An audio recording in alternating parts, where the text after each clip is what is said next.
Buenas noches, querido oyente. Esta noche vamos a emprender un viaje particular, uno que no nos llevará a batallas lejanas ni a imperios perdidos, sino al territorio más íntimo y desconcertante que existe, tu propia mente. Imagínate por un momento que todo lo que crees saber podría ser una elaborada ilusión. Que las verdades que has heredado, las ideas que das por sentadas, los conceptos que forman el tejido de tu realidad, podrían ser tan frágiles como castillos de arena ante la marea. No te preocupes, no vamos a sumergirte en una pesadilla existencial. Al contrario, te invito a un paseo tranquilo por uno de los descubrimientos más liberadores de la historia del pensamiento humano. Esta noche conoceremos a un hombre que vivió hace 400 años, en una época donde las certezas se desmoronaban como hojas secas en otoño. Un matemático, un filósofo, un alma inquieta que decidió hacer lo impensable, dudar de absolutamente todo. Su nombre era René Descartes, y su búsqueda desesperada por encontrar una sola verdad indiscutible cambió para siempre nuestra forma de entender el conocimiento. Mientras te acomodas en tu cama, mientras sientes el peso cálido de tus mantas y escuchas el sonido suave de tu respiración, prepárate para un recorrido sereno por el laberinto de la duda, donde al final, paradójicamente, encontraremos la más sólida de las certezas. El aire de esta noche se siente diferente, como si llevara consigo el eco de preguntas que han resonado durante siglos. Respira profundamente y deja que tu mente se prepare para este viaje hacia la claridad, un camino que comienza, curiosamente, con la decisión valiente de perderse por completo. El conflicto. Creencias heredadas, infoxicación, confusión total. Imagínate viviendo en el año 1600, en una Europa donde las verdades se tambaleaban como una casa construida sobre arena movediza. El mundo medieval, con sus certezas absolutas y su orden divino perfectamente estructurado, se desvanecía lentamente ante el avance implacable de nuevos descubrimientos. Copérnico había movido la Tierra de su lugar central en el universo. Galileo apuntaba su telescópica hacia estrellas que nadie había visto antes. Y los navegantes regresaban de continentes que, según los mapas antiguos, simplemente no existían. En las universidades de París, Leiden y Oxford, los estudiantes se sentaban en aulas donde el aire espeso olía a pergamino viejo y cera de vela. Allí escuchaban a sus profesores recitar las mismas lecciones que se habían repetido durante siglos, basadas en textos de Aristóteles que tenían más de 1000 años de antigüedad.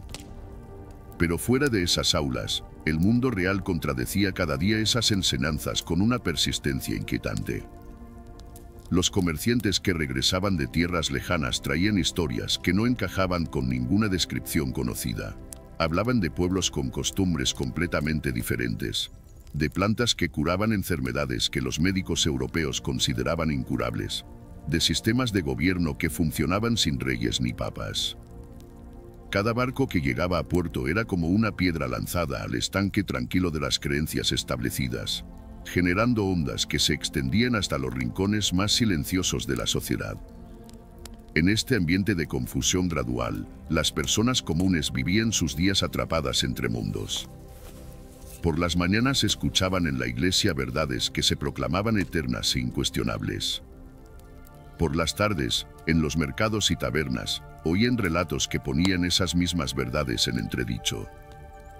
Era como vivir con dos mapas diferentes del mismo territorio, ambos afirmando ser el correcto, ambos fallando en explicar el paisaje que tenían frente a sus ojos.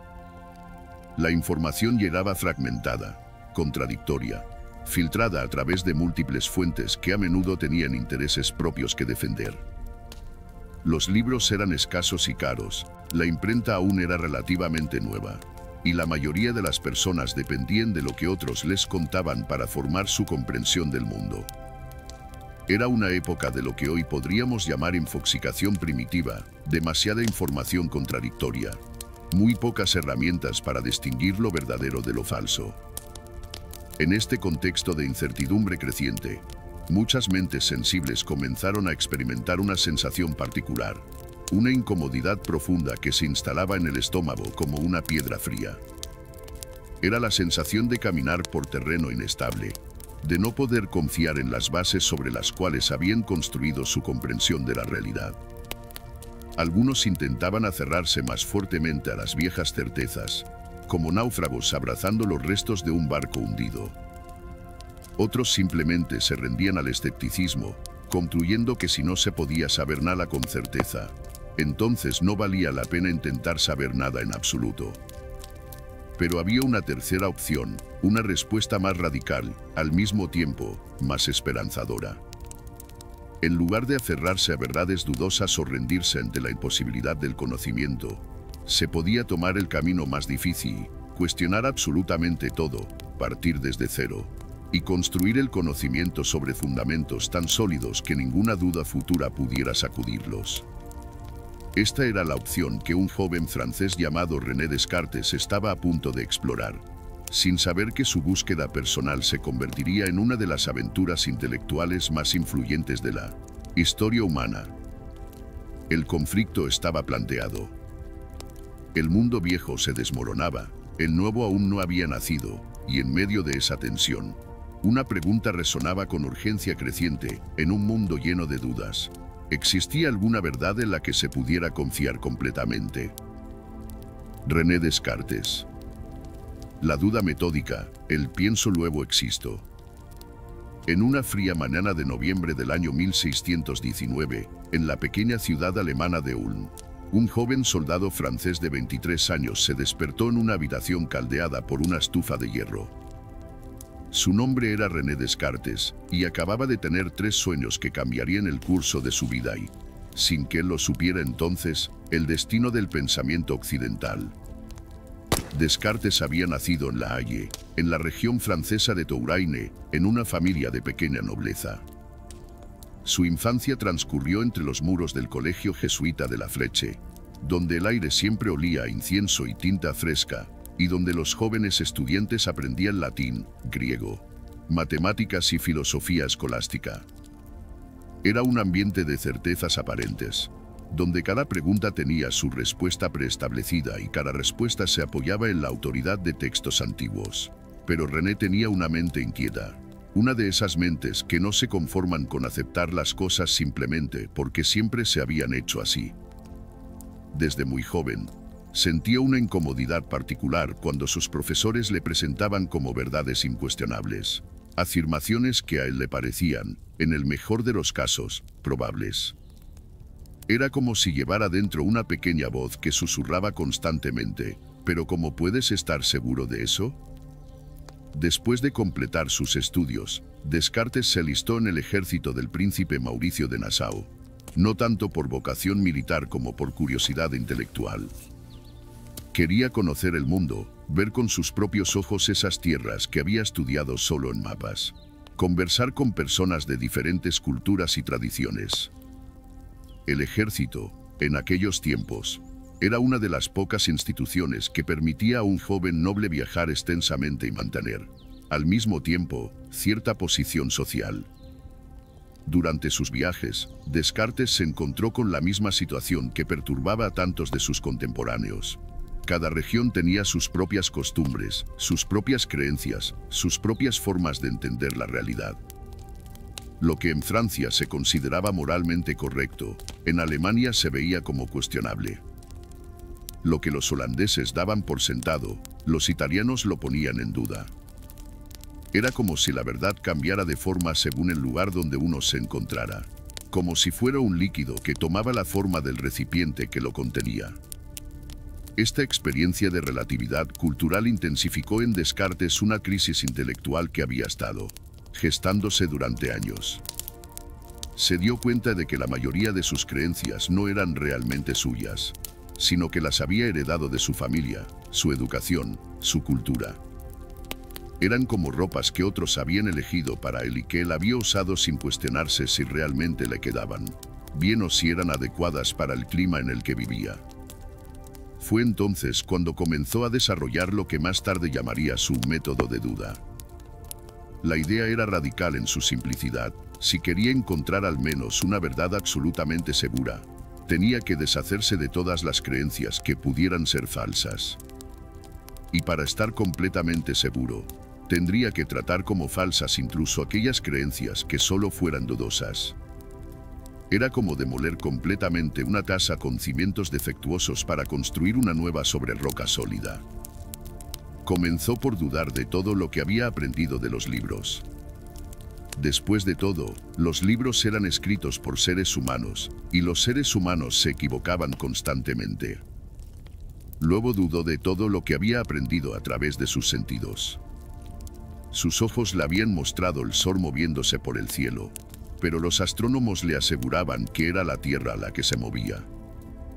Sus oídos le habían hecho creer muchas cosas que luego resultaron ser malentendidos o exageraciones. Pero Descartes fue aún más lejos. Incluso las matemáticas, que siempre le habían parecido el modelo perfecto de certeza, las sometió a duda. ¿Y si existiera un genio maligno? Un demonio engañador que le hiciera creer que 2 más 2 son 4 cuando en realidad son 5. ¿Y si toda su experiencia de la realidad fuera una ilusión perfectamente construida, como un sueño del que nunca hubiera despertado? Era un ejercicio mental agotador, como intentar mantenerse en pie mientras se quita sistemáticamente cada punto de apoyo. Descartes pasó meses en este estado de duda radical, sintiéndose como un hombre que hubiera perdido el mapa en un territorio desconocido. El mundo se había vuelto extraño, incierto, casi fantasmal. Cada creencia que examinaba se desvanecía como humo cuando la exponía al viento frío de la duda metódica. Pero entonces, en el momento de mayor incertidumbre, cuando parecía que no quedaba nada sólido a lo que aferrarse, Descartes hizo un descubrimiento extraordinario. Se dio cuenta de que había una cosa que no podía dudar, por más que lo intentara, el hecho de que estaba dudando. Y si estaba dudando, entonces estaba pensando. Y si estaba pensando, entonces necesariamente tenía que existir. Porque pensar sin existir era una contradicción lógica, como dibujar un círculo cuadrado. Cogito ergo sum, murmuró en latín, sentado junto a su estufa en aquella habitación de un. Pienso, luego existo. Era una verdad tan simple que parecía casi trivial, pero al mismo tiempo tan sólida que resistía cualquier duda que pudiera lanzársele. Incluso si todo lo demás fuera una ilusión, incluso si un demonio engañador estuviera manipulando cada aspecto de su experiencia, seguía siendo cierto que él, René Descartes, existía como una cosa que piensa. Había encontrado su roca sólida en el océano de la duda. Y sobre esa roca, pensó, podría construir todo un sistema de conocimiento verdadero. El viaje hacia la certeza apenas comenzaba, pero ya tenía su primer paso firme en territorio seguro. Mente clara, primeros principios, razón como herramienta. Con su primera certeza firmemente establecida, Descartes se embarcó en lo que podríamos llamar el viaje más largo de su vida, uno que no requirió caballos ni barcos, sino que se desarrolló completamente en el territorio silencioso de su propia mente. Era como un arquitecto que, después de encontrar la única piedra sólida en un terreno pantanoso, comenzara a construir cuidadosamente, piedra por piedra, el edificio más ambicioso jamás imaginado. Los años que siguieron a su descubrimiento fueron años de trabajo meticuloso y silencioso. Descartes estableció su residencia en los Países Bajos, en ciudades tranquilas donde el aire olía a canales húmedos y tulipanes, donde podía pensar sin las interrupciones constantes de la vida cortesana francesa. Cada mañana se levantaba tarde, tomaba un desayuno simple, y se retiraba a su estudio para continuar con lo que él consideraba la tarea más importante de su vida: reconstruir el conocimiento humano sobre fundamentos absolutamente sólidos. Su método era de una simplicidad casi matemática. Si pienso, luego existo, era verdadero, entonces podía extraer de ahí algunas conclusiones adicionales. Si él existía como una cosa que pensaba, entonces debía tener una naturaleza esencialmente mental. Su cuerpo podía ser una ilusión, el mundo exterior podía ser un sueño, pero su mente, con su capacidad de dudar, de afirmar, de negar, de imaginar, de sentir, esa era innegablemente real. Pero Descartes no se conformó con esta certeza solitaria. Como un explorador que ha encontrado un continente nuevo, comenzó a mapear cuidadosamente este territorio interior. Se dio cuenta de que su mente contenía diferentes tipos de ideas. Algunas parecían venir del mundo exterior, como la idea de un árbol o de un caballo. Otras parecían ser inventos de su propia imaginación, como la idea de un unicornio o de una montaña de oro. Pero había un tercer tipo de ideas que tenían una característica peculiar. Parecían estar impresas en su mente desde siempre, como si fueran parte de su naturaleza esencial. Entre estas ideas innatas, había una que llamó especialmente su atención. Era la idea de perfección, de infinitud, de un ser que poseía todas las cualidades positivas en grado máximo. Era, en otras palabras, la idea de Dios. Y aquí Descartes hizo un razonamiento que a nosotros, acostumbrados a siglos de crítica filosófica, nos puede parecer extraño, pero que a él le resultó convincente. Un ser imperfecto como él no podía haber inventado la idea de perfección absoluta. Del mismo modo que alguien que nunca hubiera visto el color rojo no podría inventar la idea del rojo. Por lo tanto, concluyó, la idea de Dios debía haber sido puesta en su mente por el propio Dios. Y si Dios existía y era perfecto, entonces no podía ser engañador, porque el engaño es una imperfección. Y si Dios no era engañador, entonces las percepciones claras y distintas que Descartes tenía debían corresponder a algo real en el mundo exterior. Era como si hubiera encontrado un puente entre el territorio seguro de su mente y el mundo exterior, que hasta entonces había permanecido bajo sospecha. Paso a paso, con la paciencia de un artesano que talla una figura delicada en madera dura, Descartes fue reconstruyendo su confianza en la realidad del mundo físico, en las verdades de las matemáticas, en la posibilidad del conocimiento científico. Durante estos años de trabajo interior, Descartes desarrolló también una comprensión más profunda de lo que significaba pensar con claridad. Se dio cuenta de que la mayoría de los errores humanos no provenían de la incapacidad de la mente para conocer la verdad, sino de la tendencia a aceptar como verdadero lo que era simplemente probable, o lo que parecía verdadero debido a prejuicios, emociones o pereza intelectual. La razón, descubrió, era como una herramienta perfecta que se había oxidado por el desuso y se había embotado por el mal manejo.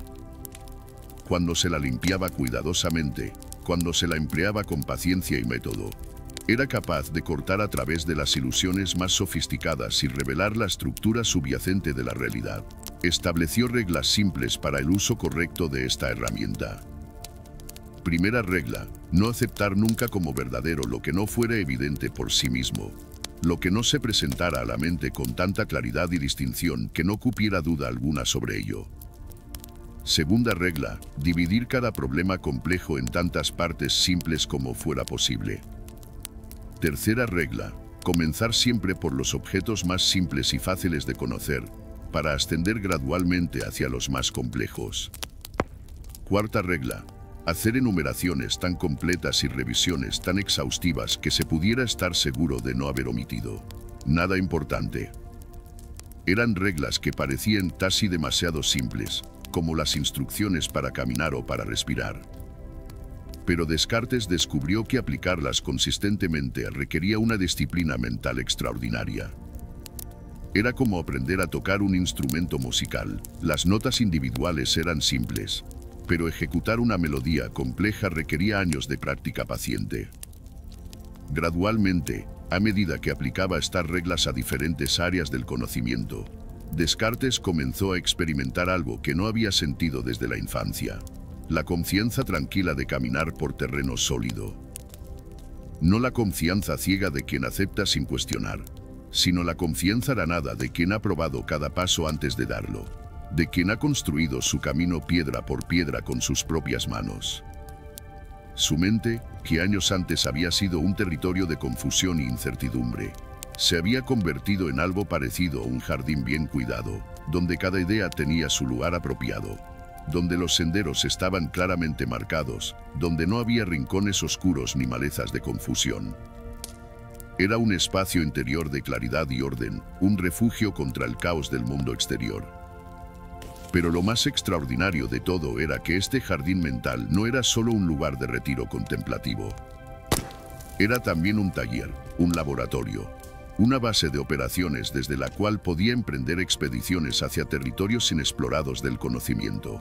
La razón, una vez purificada y disciplinada, se había convertido en la herramienta más poderosa que había conocido jamás. Dudar no es debilidad, es el inicio de la claridad. Conócete sin ilusiones. Al final de sus largos años de trabajo interior, cuando Descartes había alcanzado la madurez de sus ideas y la serenidad de quien ha encontrado respuestas a las preguntas que más lo atormentaban, comenzó a comprender algo que cambiaría para siempre su relación con la incertidumbre. La duda, esa fuerza que inicialmente había experimentado como destructiva y perturbadora, se había revelado como la más constructiva de las herramientas intelectuales. Era como si hubiera pasado años temiendo a un lobo que rondaba su casa, solo para descubrir que era en realidad un perro guardián que protegía su hogar de los verdaderos peligros. La duda no era el enemigo del conocimiento, sino su más fiel aliado. No venía a destruir la verdad, sino a limpiar el camino hacia ella, removiendo los obstáculos de la credulidad, el prejuicio y la pereza mental. Esta comprensión transformó profundamente su manera de ver el mundo y su lugar en él. Observaba a las personas a su alrededor, inmersas en sus certezas heredadas, aferradas a creencias que nunca habían examinado, y sentía hacia ellas no desprecio sino una especie de compasión melancólica. Era como contemplar a habitantes de una caverna que confundían las sombras proyectadas en la pared con la realidad misma, sin sospechar que existía un mundo de luz más allá de su alcance inmediato. Descartes se dio cuenta de que la mayoría de las personas vivían en una especie de sueño despierto, navegando por la vida con mapas mentales que nunca habían verificado, confiando en brújulas que nunca habían calibrado. No era culpa suya, reflexionaba mientras paseaba por los canales tranquilos de Ámsterdam, respirando el aire húmedo que llegaba del mar. La sociedad, la educación, la tradición, todas conspiraban para mantener a las personas en un estado de certeza cómoda pero ilusoria. Pero él había encontrado un camino diferente. A través de la duda sistemática, había aprendido a distinguir entre lo que realmente sabía y lo que simplemente creía saber. Era una distinción sutil pero fundamental, como la diferencia entre ver y creer que se ve, entre conocer y creer que se conoce. Y una vez que se había establecido esta distinción, ya no se podía vivir en la inconsciencia anterior. El proceso de autoconocimiento que había emprendido resultó ser más revelador de lo que había anticipado. Al examinar cuidadosamente el contenido de su propia mente, Descartes descubrió que estaba habitada por una multitud de inquilinos que nunca había invitado, prejuicios absorbidos en la infancia, opiniones adoptadas sin reflexión, temores heredados de generaciones anteriores, deseos que no reconocía como propios. Era como si hubiera vivido en una casa sin saber quién más vivía allí con él. Ahora, habitación por habitación, estaba haciendo un inventario completo, decidiendo qué conservar y qué descartar, que pertenecía realmente a su identidad auténtica y que eran simplemente acumulaciones accidentales del tiempo y las circunstancias. Este proceso de limpieza mental no fue fácil ni rápido. Algunos de los inquilinos más antiguos se resistían a ser desalojados. Ciertas creencias que había mantenido durante décadas protestaban cuando las sometía al escrutinio de la razón, como plantas que han crecido en la oscuridad y se marchitan cuando se las expone súbitamente a la luz directa. Pero gradualmente, a medida que persistía en su trabajo de autoexamen, Descartes comenzó a experimentar una sensación de liberación que no había conocido desde la infancia. Era la libertad de vivir sin máscaras, sin pretensiones, sin la necesidad constante de sostener creencias en las que secretamente no confiaba del todo. Era la libertad de decir no sé sin vergüenza, de cambiar de opinión cuando la evidencia lo requería, de mantenerse en suspenso cuando la información era insuficiente. Descubrió que esta honestidad intelectual, lejos de debilitarlo, lo fortalecía. Cuando sabía realmente algo, Lo sabía con una certeza que no podía ser sacudida por las opiniones contrarias o las modas intelectuales del momento. Cuando no sabía algo, podía admitirlo sin enserar y emprender la búsqueda del conocimiento desde una posición de humildad genuina. La claridad mental que había alcanzado le permitía ver el mundo con ojos nuevos. Los conflictos que antes lo perturbaban, las contradicciones entre diferentes sistemas de creencias, las disputas aparentemente irreconciliables entre autoridades respetadas, todo esto comenzó a revelar patrones comprensibles. Muchos de estos conflictos, se dio cuenta, surgían simplemente del hecho de que las personas estaban usando diferentes definiciones para las mismas palabras, o partiendo de premisas diferentes sin reconocerlo explícitamente.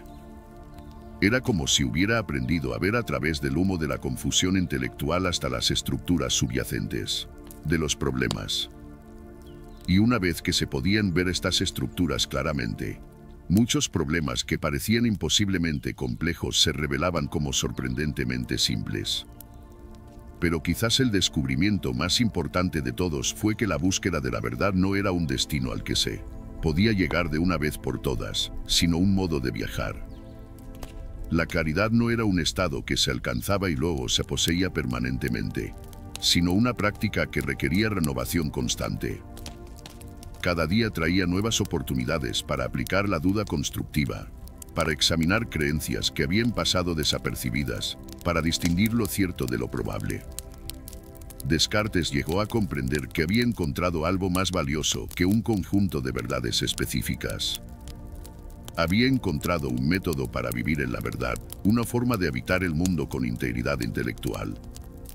Y este método, una vez dominado, se convertía en una fuente permanente de serenidad, porque eliminaba la ansiedad que surge de vivir sobre fundamentos inciertos. Al final de su larga búsqueda, mientras contemplaba el atardecer desde la ventana de su estudio en Egmont, con el aroma suave de los pinos llegando desde el jardín, Descartes entendió que su viaje había sido, en última instancia, un viaje hacia casa. No hacia la casa de su infancia, llena de certezas prestadas, sino hacia una casa que había construido él mismo, piedra por piedra, en el territorio firme del conocimiento auténtico. Era una casa modesta, quizás, sin las decoraciones elaboradas de los sistemas filosóficos más ambiciosos. Pero era sólida, era suya, y podía habitarla sin temor a que se derrumbara cuando llegaran los vientos de la duda o las tormentas del cambio histórico. Y así llegamos al final de nuestro viaje nocturno por los senderos del pensamiento cartesiano. Mientras te encuentras ahí, en la comodidad de tu cama, rodeado por la familiaridad tranquilizadora de tu hogar, puedes apreciar el contraste extraordinario entre tu situación y la de aquel joven francés que se atrevió a cuestionar absolutamente todo lo que creía saber. Tú tienes la fortuna de vivir en una época donde la duda y el cuestionamiento no solo son permitidos, sino celebrados como signos de una mente educada. Puedes cambiar de opinión sin ser acusado de herejía, puedes explorar ideas nuevas sin temor a la persecución, puedes admitir ignorancia sin perder respeto social. Estos son privilegios extraordinarios que Descartes ayudó a conquistar para la humanidad, aunque él mismo nunca pudo disfrutarlos completamente. La lección más profunda de su búsqueda no está en las respuestas específicas que encontró, sino en la actitud con la que emprendió la búsqueda. Nos enseñó que es posible vivir cómodamente con la incertidumbre cuando se tiene un método confiable para distinguir lo verdadero de lo falso. Nos mostró que la humildad intelectual no es una debilidad sino una fortaleza, que decir no lo sé puede ser el comienzo de la sabiduría real. En nuestro mundo contemporáneo, bombardeado por información contradictoria, por noticias que se desmienten a sí mismas, por expertos que se contradicen unos a otros, el método cartesiano de duda constructiva resulta más relevante que nunca. No se trata de dudar por dudar, de caer en un escepticismo paralizante, sino de desarrollar la capacidad de suspender el juicio hasta que se disponga de evidencia suficiente. Imagínate por un momento que pudieras aplicar esa misma paciencia intelectual a tus propias creencias, a tus propias certezas. No para destruirlas destructivamente, sino para examinarlas con la gentileza de un jardinero que revisa sus plantas, conservando las que están sanas y replantando las que necesitan mejor cuidado. Sería como vivir en una tasa mental donde cada habitación hubiera sido visitada y limpiada, donde no quedaran rincones oscuros habitados por temores o prejuicios no examinados. El regalo de Descartes a la humanidad no fue tanto un sistema de filosofía como una invitación a la libertad intelectual. La libertad de pensar por uno mismo, de construir las propias convicciones sobre fundamentos sólidos, de vivir en la verdad en lugar de simplemente hablar sobre ella.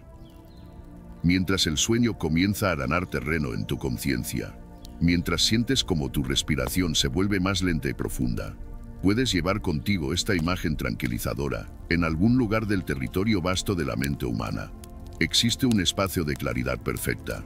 Un lugar donde las preguntas encuentran respuestas verdaderas y donde la duda y la certeza coexisten en armonía.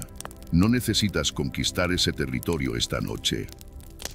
Basta con saber que existe, que es accesible, que otros han caminado por esos senderos antes que tú y han dejado mapas para quienes quieren seguir sus pasos. El camino hacia la claridad no se recorre de una vez, sino paso a paso, día a día, con la paciencia del cultivador que planta semillas sabiendo que la cosecha vendrá a su debido tiempo. Duerme tranquilo, sabiendo que en un mundo lleno de incertidumbres, existe al menos una certeza indudable: tu capacidad para pensar, para dudar, para buscar, para encontrar. Y esa capacidad, como descubrió Descartes hace 4 siglos, es suficiente para construir toda una vida de búsqueda auténtica y descubrimiento genuino. Que tengas dulces sueños y que al despertar mañana, traigas contigo algo de esa claridad serena que encontró un hombre que se atrevió a dudar de todo para encontrar lo único que no se podía dudar. Buenas noches.